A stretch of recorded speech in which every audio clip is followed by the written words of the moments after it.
Meet Fred. He's the mayor, and he's seeing all of these changes take place around him. People are using their phones to find a ride. Folks are renting out their homes online. He's been hearing about the sharing economy and wondering what's happening in his city. So Fred's a baby boomer. When he was growing up after World War II, his family, like many families, moved away from the city and out to the suburbs. They bought their own house, a car, a couple of bikes, maybe a dog or a cat. And when Fred grew up, his family did the same thing. The need to own everything created an economy that produced more and more stuff, as well as a lot of waste, not only physical waste, but also wasted resources. His car, for example, went unused 95% of the time. And in his home, 80% of the things he owned were used less than once a month. But now, everything is changing. You see, Fred's kids are millennials. They've just surpassed baby boomers to become the largest generation in American history.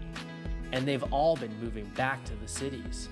In the past 5 years, the growth of cities caught up to the growth of suburbs for the first time since the 1920s.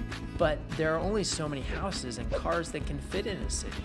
And this is where the sharing economy comes in. We now have these powerful computers, smartphones, in our hands, and we're always connected to everyone. As a consumer, you can get a car to pick you up with the touch of a button. And if you have an asset to share, like a spare room, you can make some extra money. The nature of work in this economy is changing too. People are more likely to change jobs or work several gigs. Right now, 1 in every 3 working Americans is a freelancer. The sharing economy helps out here by providing flexible work, like using your car to drive people around between jobs or selling homemade goods online to supplement income. We are finally able to share instead of own, and this actually reflects new values.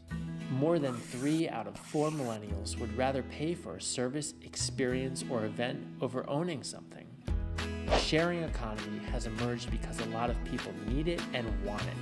It reflects changes in how we live, how we work, and our values, like how we take care of our planet.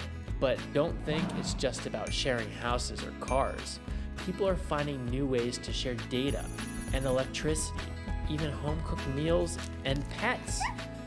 Right now, 2.5 million Americans earn money through the sharing economy. That's roughly the same as the number of teachers and staff working in public schools. This new sector is projected to increase in global revenues from roughly $15 billion today to around $335 billion by 2025. Cities are already experiencing a lot of demand for sharing economy services, and as a result, they're also confronting a new set of problems. Old industries are being disrupted, and it's no surprise that a few bad apples try to take advantage of a new system. Like any big transition to a new way of doing things, we are at a moment when we need a new set of rules. People who understand the sharing economy need to work with people like Fred, who know how cities run, so that together we can create a sharing economy that works for everyone.